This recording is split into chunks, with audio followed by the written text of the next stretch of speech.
Good morning students. याच्या अगोदरच्या लेक्चरला बघितलं आपण ब्लड प्रेशरमध्ये मी सांगितलं ब्लड प्रेशर म्हणजे काय.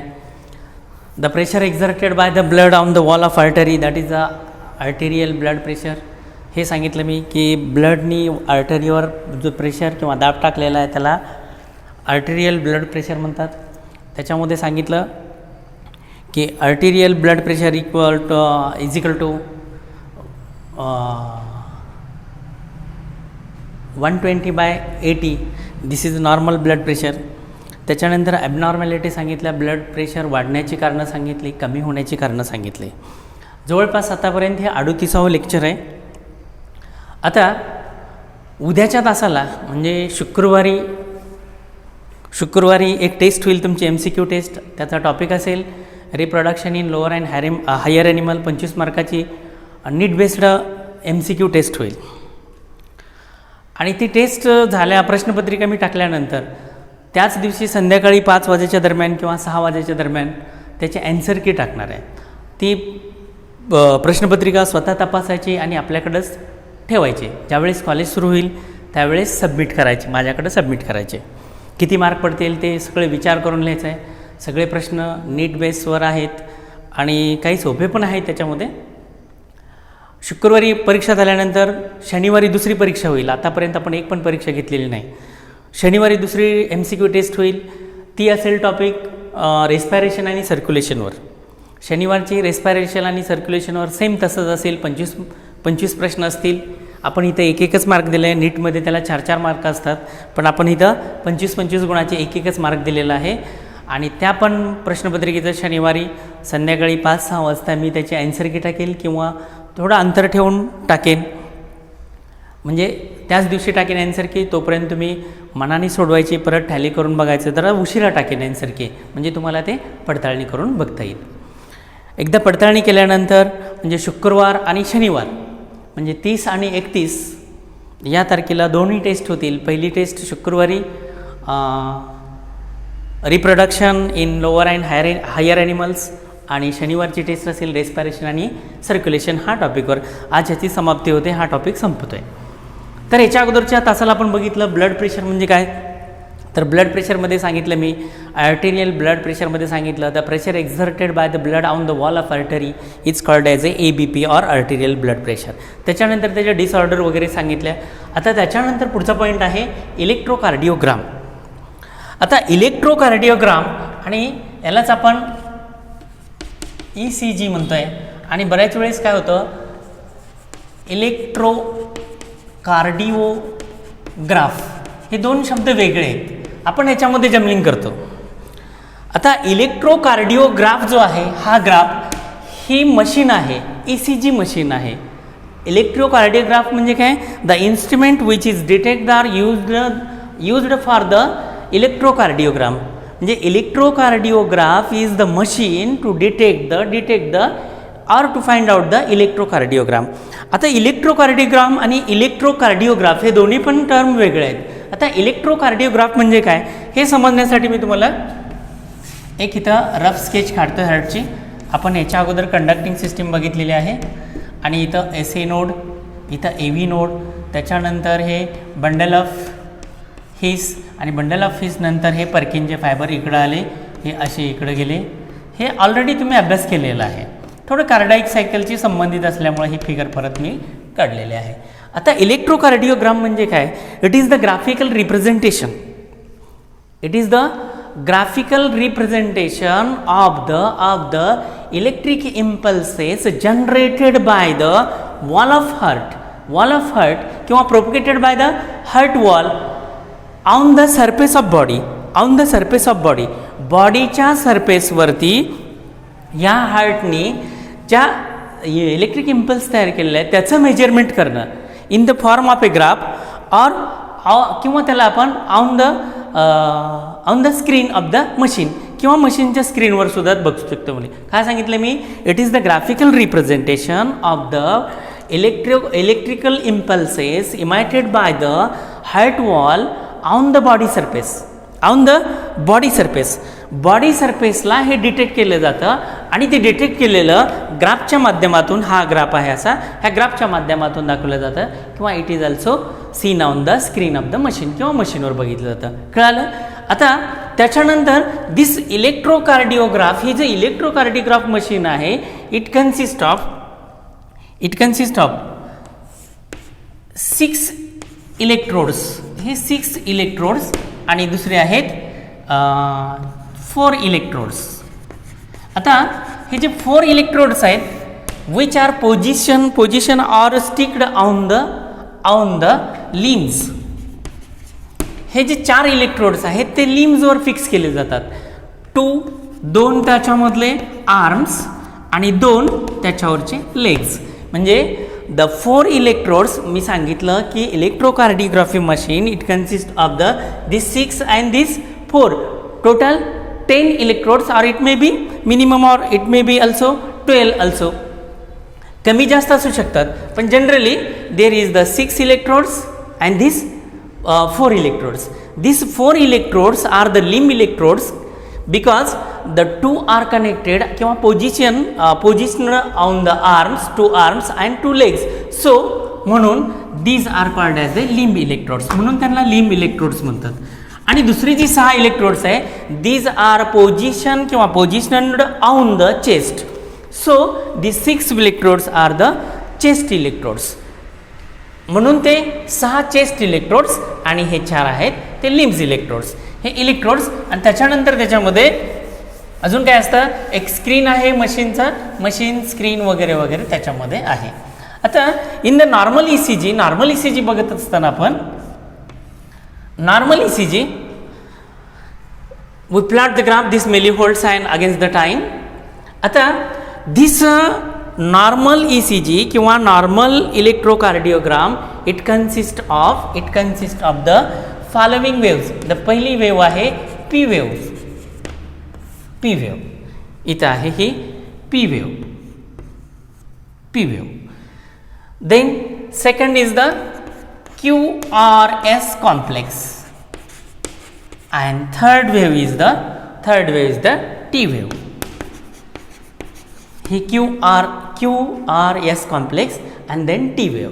ह्या 3 वेव प्रामुख्याने याच्यामध्ये किंवा इलेक्ट्रोकार्डिओग्राममध्ये दिसतात. त्याच्यामधली पहिली वेव आहे P वेव. आता P वेव जर बघितली तुम्ही इथं, ही P वेव कधी तयार होते किंवा तिचं बिगिनिंग कसं होतं, तर P wave is initiated from the special node. That special node is the SA node, sinoatrial node. Sinoatrial node, हा सायनोआर्ट्रियल नोड कशाचा आहे, it is the special bunch of the cardiac muscle. आता ह्याला special का म्हणलंय, it is the modified tissue of the cardiac muscle fibre. हा cardiac muscle फायबरचाच modified tissue आहे. ऑलरेडी तुम्ही कंडक्टिंग सिस्टीममध्ये बघितलेला आहे. It is the modified tissue, modified bunch of the cardiac muscle fibre. It form the SA node and this SA node is also called as A pacemaker. आणि ह्यालाच आपण काय म्हणतोय, पेसमेकर सुद्धा म्हणतोय. का म्हणतोय, because it have power to generate the electric impulse. It have power to, त्याच्यामध्ये ती क्षमता आहे. कशाची क्षमता आहे, to generate the electric impulse.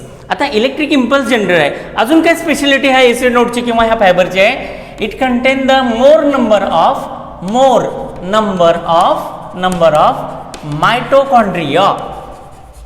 Mitochondria जास्त आहेत. त्याच्यामुळं हार्टच्या मसल कधी बंद पडत नाहीत, एनर्जी सारखी पुरवली जाते. मोर number of mitochondria, it is a speciality of the all cardiac muscles. म्हणून सगळ्या मसल थकतात पण कार्डियक मसल कधी थकत नाहीत, कंटिन्युअसली चालू असतात किंवा कंटिन्युअसली त्यांचं वर्किंग आहे. ते जर थांबल्या तर हार्ट थांबेल, हार्ट थांबला इंडिव्हिज्युअल थांबेल. ओके. आता मी सांगितलं when SA node, special node, हा जो SA नोड आहे, when it generate the electric impulses, ह्या इलेक्ट्रिक इम्पल्सेस जनरेट केल्यानंतर that electric impulses spread on the both atria. that time this P wave is generated. त्यावेळेस हे P wave generated होईल. म्हणजे काय होईल, when the SA node generate the electric impulse and that generate the electric impulse for the contraction of the both atria, हे दोन्ही atria contract होतील and that time this P wave is generated and so P wave generated, so P wave is indicate that the depolarization of atria, depolarization of atria. कळते का मी काय सांगितलं? SA नोडमधून impulse तयार झाली, ती इम्पल्स दोन्ही अट्रियावर पसरल्याबरोबर हे दोन्ही आकुंचन पावले, त्यालाच काय म्हणतो आपण, आकुंचन पावले, त्यावेळेची ही P wave that is a atrial depolarization, atrial depolarization. आता MCQला असा पण प्रश्न विचारू शकतात, the first wave in the electrocardiogram is the P wave, initial wave, beginning wave, starting wave. कधीपासून? The spreading time from this SA node on the both atria, the spreading time from SA node on the both atria, both आरिकल्सवर ही wave पसरते, तो time ही P wave. कळत आहे? त्याला म्हणायचं अट्रियाचं जे पहिला पोल होता, पोलात पहिला चार्ज होता, तो जाऊन काय झाला, ही पसरल्यामुळे डिपोलरायझेशन झालं. ओके, इथपर्यंत कळत आहे? आता त्याच्यानंतर this P wave it is a slightly deflection, upward deflection, ही वरी गेलेली डिप्लेक्शन आहे, slightly upward deflection of this P wave. After that the QRX complex, आता ही पी वेव्ह इथे झाली, in the QRX complex starting from this Q, this wave it deflect downward direction, ही खाली आलेली आहे, याची बिगिनिंग काय झाली, it downward direction and after that it sharp म्हणतो मी, एकदम शार्पली वर, it upward elevated, sharply upward elevated, and this point is the R, and after that upward it further downward towards the baseline, that is the S point. This QRX complex, this indicate that it is the ventricular depolarization. म्हणजे the waves transmit from the SA node to both atria, then AV node, it is the restore node, ultimately restore node,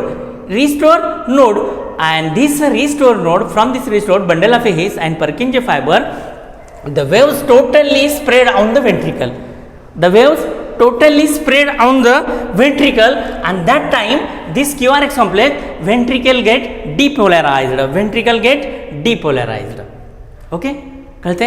आता तिसरी wave आहे T wave. This T wave it is a slightly upward direction और dome shaped और wide, थोडीशी याच्यापेक्षा एकदम त्रिकोणी नाही, थोडी वाईड आहे, पसरट आहे, डोम शेप्ड आहे, and it represented by the T, and this T wave represent the ventricular repolarization. हा शब्द बघा आता वेगळा आलाय, रिपोलरायझेशन, व्हेंट्रिक्युलर रिपोलरायझेशन म्हणतो मी आता. मग तुम्ही म्हणाल की अट्रिया डिपोलरायझेशन होत नाही का?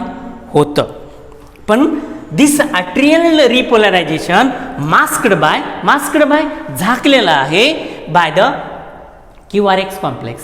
ज्यावेळेस हे डिपोलरायझेशन व्हेंट्रिकल होतं त्यावेळेस हे रिलॅक्स होतं, रिपोलरायझेशन पूर्वस्थितीला येतं, पहिल्या मूळ अवस्थेला येतं, that is a repolarization. And this T wave indicate that, ही टी वेव्ह काय करते, it indicate that the repolarization of the ventricles. कळतंय का? बघा मी तिन्ही पण वेव्ह सांगितल्या. The P wave depolarization of the atria, QRX complex depolarization of the ventricle, and T wave repolarization of the ventricle. मग तुम्ही म्हणाल repolarization of the atria नाही का सर? आहे, पण तो कधी झालाय? सायमल्टेनियसली ज्यावेळेस QRX कॉम्प्लेक्समध्ये डिपोलरायझेशन ऑफ द व्हेंट्रिकल होतं त्याच वेळेस द अट्रिया रिपोलराइज्ड पूर्वस्थितीला येते. दिस इज सायमल्टेनियसली प्रोसेस, एकाच वेळेस घडलेल्या घटना आहेत. म्हणून दिस व्हेंट्रिक्युलर depolarization, हे व्हेंट्रिकल डिपोलरायझेशन इट मास्क द अट्रियल रिपोलरायझेशन, म्हणतोय मी RE, रिपोलरायझेशन, ह्याला मास्क केलं जातं. आता वेव्हजमध्ये कसे MCQला किंवा नीटला प्रश्न प्रयोग होऊ शकतात? The sharply upward directed waves are, then the sharply downward direction from the baseline पासून आलेली ही क्यू पॉईंट, हा एस पॉईंट, क्यू एस. मग आता परीक्षेमध्ये क्यू पण आलाय खाली, एस पण आलाय खाली, आपण दोन्हीमधलं कुठलं लिहायचा, कसा सिरियल दिलेला आहे, अगोदर क्यू येईल नंतर एस येईल, अगोदर क्यू नंतर एस येईल. किंवा डोम शेप्ड वाईड जी आहे ती ॲम्प्लिट्यूड ॲम्प्लिफाईंग त्याचा कसा आहे, थोडासा वाईड आहे, डोम शेप्ड आहे. आणि ह्या दोन बीटमधला दिस आर आणि दिस आर ह्या दोघांच्या मधलं जे आहे ते आर आर इंटरवल याच्यामधला टाईम. आता परत बघा इथला क्यू अँड टी, इथून सुरुवात केली मी क्यू पॉईंट आणि टी जिथं संपते तिथं क्यू टी इंटरवल. आता एस टी इथं एस आणि हे टी सुरुवात इथं झाली, एस टी सेगमेंट, अशी पण नावं विचारू शकतात फिगरमध्ये. तर हे झालं नॉर्मल ई सी जी. आता एखादा एक्सपर्ट डॉक्टर किंवा एक्सपर्ट फिजिशियन इथं फाइंड द ॲबनॉर्मॅलिटीज याच्यावरच्या ॲबनॉर्मॅलिटीज फाइंड करू शकतो. कधी, हा इलेक्ट्रोकार्डिओग्राम बघून याच्यामध्ये काय time intervals and size of the waves it find the abnormalities in the heart function किंवा वर्किंग ऑफ द हार्टच्या वर्किंगमध्ये काय ॲबनॉर्मॅलिटीज आहेत, काय प्रॉब्लेम आहे, तो एक्सपर्ट फिजिशियन हे इलेक्ट्रोकार्डियम बघून किंवा कार्डिओलॉजिस्ट हा सांगू शकतो की याच्यामध्ये काय प्रॉब्लेम आहे. आता काय प्रॉब्लेम असण्याचं शक्यता सांगतो. आता पहिली समजा आपण बघू पी वेव्ह घेतली, पी वेव्ह, दुसरं क्यू आर एस कॉम्प्लेक्स आणि तिसरी टी वेव्ह. आता ह्याच्यामध्ये प्रत्येक वेव्हला एक वेगळा हे आहे, काय आहे की वेगळं म्हणजे ॲबनॉर्मॅलिटी मिळेल. आता जर समजा पी वेव्ह आहे, कुठे आहे P wave, enlargement of the P wave. जर पी वेव्ह एनलार्ज झाली, P wave enlargement of P wave. आता ही पी वेव्ह जर एनलार्ज झाली, इट इंडिकेट दॅट, हे दाखवतं, काय दाखवतं, it indicate that the enlargement of atria. जर पी वेव्ह ही मोठी झाली तर डिफेक्ट असं दाखवतो त्याच्यामधला की अट्रियम मोठं झालेलं आहे किंवा एनलार्ज झालेलं आहे. P wave enlargement of the P wave म्हणजे डिफेक्ट पाहायचे कसे आपण, जर पी वेव्ह मोठी झाली असेल तर त्याचा डिफेक्ट काय झाला हार्टमध्ये, एनलार्ज द अट्रिया किंवा अट्रियम मोठं झालेलं आहे. आता त्याच्यानंतर enlarge the Q wave indicate that. आता क्यू वेव्ह जर आहे, ही क्यू वेव्ह इथं, ही क्यू, आता क्यू वेव्ह जर असेल, Q wave enlarge indicate that indicate म्हणजे दाखवत आहे, इंडिकेट दॅट द कार्डियल इन्फ्रॅक्शन म्हणजेच काय याला म्हणतो आपण, हार्ट अटॅक म्हणजेच काय होतं याच्यामध्ये, द क्यू वेव्ह एनलार्जमेंट, ही जर क्यू मोठी झाली वेव्ह तर काय झालं, myocardial infarction that indicate that the heart attack, त्यालाच आपण हार्ट अटॅक म्हणतो. म्हणजे काय झालं की इथं कार्डाईक मसल डेड झाल्या म्हणजे कार्डाईक मसलचं वर्किंग बंद झालं किंवा त्यांना मिळालेला ऑक्सिजन कमी मिळाला, त्याच्यामुळं पण हे मायोकार्डियल इन्फ्रॅक्शन होऊ शकतं. आता त्याच्यानंतर enlargement of the R wave, जर आर वेव्ह मोठी झाली, हे आर ही इथं आहे नॉर्मलला, ह्या नॉर्मलपेक्षा जर ही अशी वर गेली, enlargement of the R wave it indicate that the enlargement of the ventricle. जर आर वेव्ह मोठी झाली तर व्हेंट्रिकल हार्टची मोठी झालेली आहेत असं समजायचं. नॉर्मल रेंज इथं आहे, या नॉर्मलपेक्षा जर जास्त झाली, एनलार्ज झाली, मोठी झाली तर there is a damage in the किंवा एनलार्जमेंट ऑफ द व्हेंट्रिकल्स. आणि त्याच्यानंतर टी वेव्ह. आता ही जी टी वेव्ह आहे, ही टी वेव्ह नॉर्मल एवढी आहे. जर ही थोडी फ्लॅट झाली, फ्लॅट म्हणजे थोडी अशी झाली, फ्लॅट झाली, तर it indicate that the coronary disease. Coronary म्हणजे हार्टला जे कॉर्नरी आर्टरी जाणार आहेत त्या आर्टरीमध्ये प्रॉब्लेम आहे. इट इंडिकेट दॅट द किंवा ब्लॉक झाला किंवा कोलेस्ट्रॉल किंवा deposition of the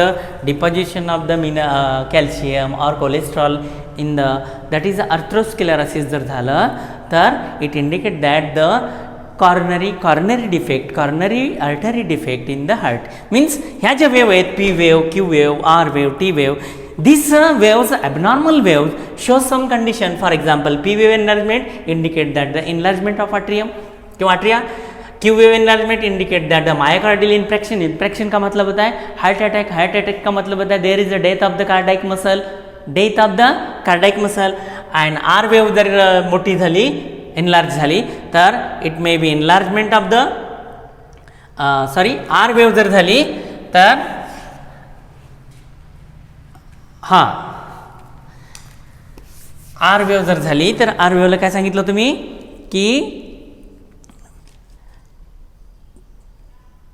R wave indicate that enlargement of ventricle आणि टी वेवला सांगितलं की एनलार्ज झाली किंवा फ्लॅट झाली ही जर चपटी झाली तर कॉर्नरी आर्टरी डिसीज किंवा C D A coronary artery problem येऊ शकतो means these expert cardiologist it can be find out the time or time between these waves and this graph it find out the abnormalities in the heart किंवा working of the heart म्हणजेच काय जर याच्यामध्ये काय problem असेल तर expert जो cardiologist आहे तो या कार्डिओग्रामला बघून सांगू शकतो की नेमका डिफेक्ट काय आहे अजून याच्यामध्ये बऱ्याच टेस्ट असतात पण एक जनरली ECG हा आता तुम्हाला कळालं असेल इलेक्ट्रोकार्डिओग्राम वेगळा इलेक्ट्रोकार्डिओग्राफ वेगळा आता त्याच्यानंतर लिम्फॅटिक सिस्टीम आपण थांबू थोडं आणि मग सुरू करू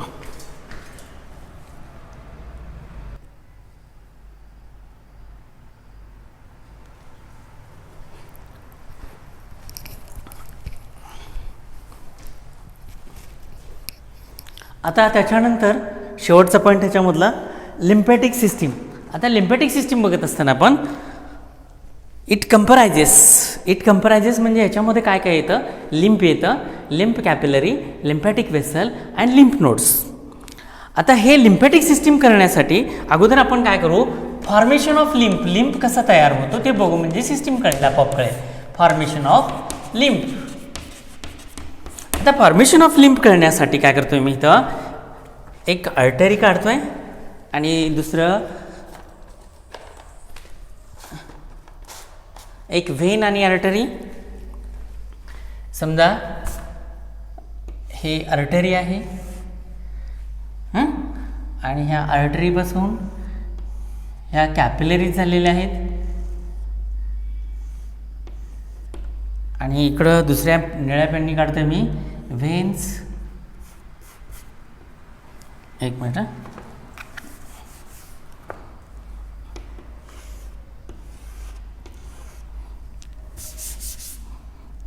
इकडं ह्या व्हेन्स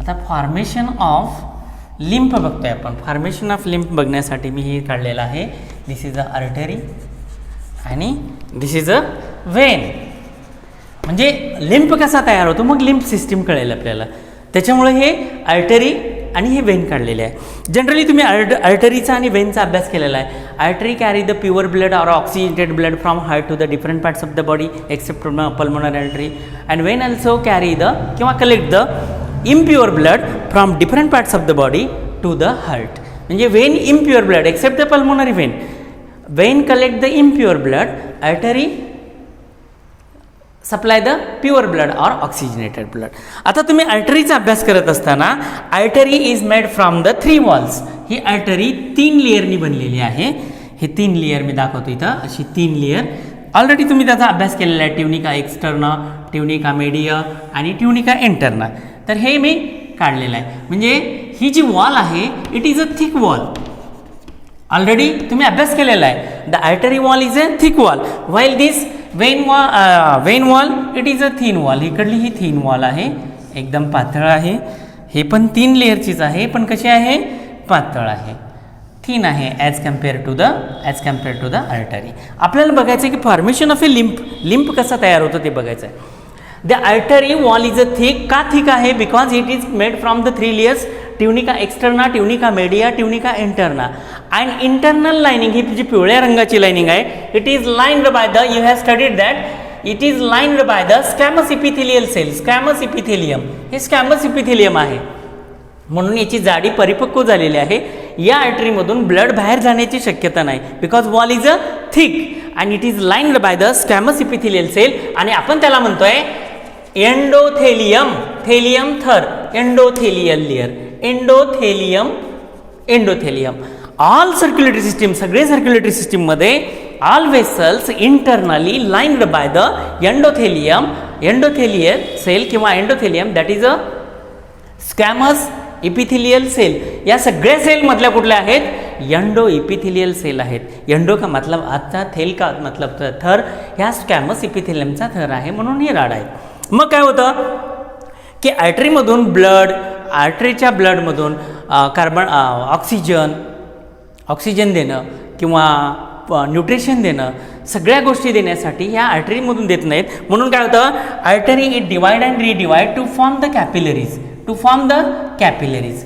आता हे capillary wall is also lined by the endothelium, squamous epithelium, but it is a thin and porous. हे थिन आणि पोरस आहे. मग काय होतं, याच्यामधून इथं this capillaries of the artery, it is a porous. Porous, ह्या पोरस असल्यामुळं the liquid that is a plasma like liquid and some small amount of the protein and WBC. आता WBC पण याच्यामध्ये येतात. WBC that is it enter into this space, intercellular space.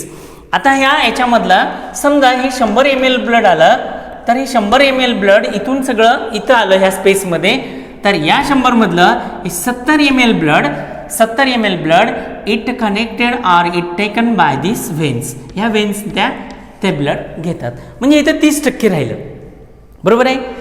30 ml blood इथे राहिलं. असं दिवसाचा जर विचार केला तर जवळपास 3 लिटर क्लिअर लिक्विड प्लाझ्मा, आपण त्याला प्लाझ्मा म्हणू, की प्लाझ्मा ज्याच्यामध्ये थोडंसं प्रोटीन आहे, काही WBC आहेत, नाही काही त्याच्यामध्ये, तर नाही त्याच्यामध्ये RBCs नाहीत. आता लिम्फ म्हणजे काय? It is a clear water like fluid except the RBCs and large molecule of the proteins.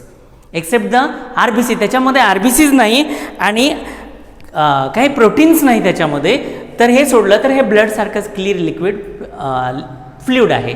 हा फ्लुइड इंटरसेल्युलर स्पेस आहे. हा कुठला पण एखादा ऑर्गन असू शकतो, ऑर्गन शरीरामधला, तर इथं हा स्पेस जमा झालेला आहे. मग ही 30 ml शिल्लक राहिलं. असं टोटल शरीरामध्ये जर विचार केला तर जवळपास 3 लिटर हा क्लिअर फ्लुइड शिल्लक राहतो. आणि हा क्लिअर फ्लुइड म्हणजे काय आहे? It is the lymph. हा जो क्लिअर फ्लुइड आहे, क्लिअर फ्लुइड जो आहे, it is the lymph similar to the blood except the RBCs and some proteins. काही प्रोटीन आणि RBC सोडलं तर सिमिलर टू द ब्लड. आता हा जो 70% आहे, हे फ्लुइड आहे, याच्यामधला 70% दिस वेन्स आर कलेक्टेड. हा वेन्स कलेक्ट करतात. म्हणजे यांनी कार्बन डायऑक्साईड टाकलेला, काही टाकाऊ पदार्थ, हे सगळे वेन्स कलेक्ट करतात. आणि हा राहिलेला इथं 30 ml जो आहे, काही प्रमाणात राहिलेला जो आहे, समजण्यासाठी 30 सांगतोय. द सम कॅपिलरीज, अशा capillaries, the some capillaries arises from this intercellular space. इथून काही कॅपिलरी इंटरसेल्युलर स्पेसमधून अराईज होतात. आणि ह्या कॅपिलरीचं तोंड बंद आहे, ब्लाइंड आहेत, पण पोरस असल्यामुळं it absorb that or it take the clear fluid. That clear fluid is the lymph that take the clear fluid into this capillary and this capillary become the lymphatic capillary. This capillary become the lymphatic capillary and this lymphatic capillary it connect to form the lymphatic vessel. आणि त्याच्यापासून vessel तयार झाली. कळते का बघा lymph कसा तयार झाला? आर्टरी आणि वेन्स ह्या दोघांच्या मध्ये इंटरसेल्युलर स्पेस आहे, तिथं हा तयार झाला. कळते का? आता हे लिक्विड क्लिअर लिक्विड आहे, क्लिअर लिक्विड फ्लुइड आहे. It formation of the lymphatic fluid, हा फ्लुइड झाला. त्याला कोणी घेतलं? It absorb by the lymph capillary and this lymph capillary unite to form the lymphatic vessel. आता ही लिम्फॅटिक वेसल अशीच निघाली. इट आता समजण्यासाठी आपण सगळे मानवाची जर बॉडी काढली तर प्रत्येक ठिकाणी हे lymphatic vessel, each and every intercellular स्पेसमध्ये सगळीकडं हे लिम्फ वेसल आहेत, लिम्फ कॅपिलरीज आहेत, त्या प्रत्येक ठिकाणाहून कलेक्ट करतात. अँड दिस लिम्फ, हा जो कलेक्ट केलेला लिम्फ आहे, this lymph it connected to the subclavian vein. Subclavian कुठं वेन आहे? हार्टच्या वरच्या बाजूला subclavian vein and pour in to the vein. Subclavian व्हेनला कनेक्ट होऊन हे सगळा फ्लुइड सबक्लॅव्हियन फ्लुइडमध्ये ओतला जातो. तसाच राईट साईडच्या बाजूला it collected the all clear fluid lymph and it connected the right thoracic duct, lymphatic duct, and that right thoracic lymphatic duct it also pour the clear fluid or lymph into the veins आणि तो सगळा वेन्समध्ये टाकला जातो. And प्रत्येक ठिकाणी ह्या lymph वेसलच्या ठिकाणी हे लिम्फ नोड असतात. असे प्रत्येक ठिकाणी काय असतात? लिम्फ नोड असतात. समजा असंच वरमध्ये अनेक ठिकाणी लिम्फ नोड असतात. लिम्फ नोड जास्त करून कुठं असतात? इट इज अ ग्रोन्स, म्हणजे जे थाय रिजन्स आहे, तोंडाचा भाग आहे, किंवा हा हाताचा भाग आहे, मानेचा भाग आहे. The more lymph nodes are present. आता प्रश्न असा पडतो की ह्या लिम्फ नोडचं काम काय नेमकं? लिम्फ नोड, आता समजा इथे लिम्फ नोड आहे, मी सांगितलं की डायपॅटिसिस होऊन याच्यामधल्या WBC इथं आल्या, म्हणजेच काय? ल्युकोसाईट आल्या, लिम्फोसाईट लिम्फमध्ये आल्या, म्हणून ह्या लिम्फोसाईट झाल्या. आता लिम्फ नोडमध्ये काय होतं? If any pathogen enters in the immune system or enter in to the blood, एखादा पॅथोजिन, एखादा रोग करणारा जंतू, डिसीज कॉजिंग एजंट जर ब्लडमध्ये आला तर त्याला आल्याबरोबर काय करतात? ह्या लिम्फ नोडमध्ये त्याला काय केलं जातं? लिम्फोसाईट त्याला मारतात. लिम्फोसाईट काय करतात? त्याला मारतात. आणि नुसतं मारतच नाहीत तर सगळ्या इम्युनिटी सिस्टीमला सांगतात की ब्लडमध्ये अमकामका शत्रू आलेला आहे, ब्लडमध्ये अमकामका शत्रू आलेला आहे. म्हणजे असं सांगत नाहीत, but they send the chemical messenger or message to the immunity system की one of the pathogen disease causing agent रोग करणारा एखादा घटक, जंतू ज्याच्यापासून रोग होतो असा आलेला आहे, सावधान. म्हणजे इम्युनिटी सिस्टीमला ते सतर्क करतात. म्हणजेच काय? Lymph nodes contain the lymphocyte which kills the pathogen which enters in to the blood. म्हणजे लिम्फ नोडचं काम काय? It kill the micro organism or pathogen which cause the disease. Okay, कळतंय का बघा? आणि लिम्फ कॅपिलरी ब्लाइंड आहेत, वरचं रोग त्याचं बंद आहे. मग कसं घेतलं जातं? By the semi permeable membrane it absorb this clear fluid this capillary from the lymphatic vessel and this lymphatic वेसलमध्ये मी सांगितलं की लेफ्ट साईडची lymphatic vessel it connected to the subclavian vein and right साईडची थोरॅसिक क्लॅव्हियन थोरॅसिक वेनला right थोरॅसिकला जाऊन हे भेटते. And this clear fluid it pour in to the veins. म्हणजे आर्टरी आणि वेनच्या जंक्शनमध्ये हा फ्लुइड तयार होतो. कळालं का? Lymph is the clear fluid as like the blood, similar blood except the RBC and some protein molecule. याच्यामधून काय प्रोटीन मॉलिक्युल? मोठे प्रोटीन मॉलिक्युल येत नाहीत, पण लहान protein molecule it can be filter through the capillaries. आणि WBC तर already आहे, that WBC converted in to the lymphocyte in the lymph node. कळालं आहे लिम्फॅटिक सिस्टीम?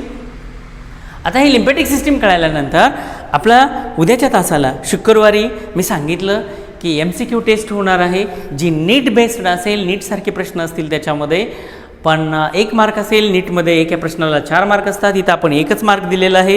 25 प्रश्न असतील 25 मार्काला. तर शुक्रवारी MCQ टेस्ट नंबर 1 असेल. टॉपिक सांगितलं त्याला reproduction in lower and higher animals. आणि शनिवारी पण टेस्ट असेल. आणि शनिवारच्या तासाला जी टेस्ट आहे MCQ टेस्ट आहे, त्या टेस्टचं नाव आहे, त्या टॉपिकचं नाव आहे रेस्पिरेशन अँड सर्क्युलेशन. हाच टॉपिक असेल. या टॉपिकवर शनिवारी टेस्ट असेल. आणि दोघांची पण ॲन्सर की त्याच दिवशी काही कालाने 5 वाजता, 6 वाजता, 7 वाजता, थोडं कालांतराने तुम्हाला सोडवायला भरपूर टाईम दिलेला आहे.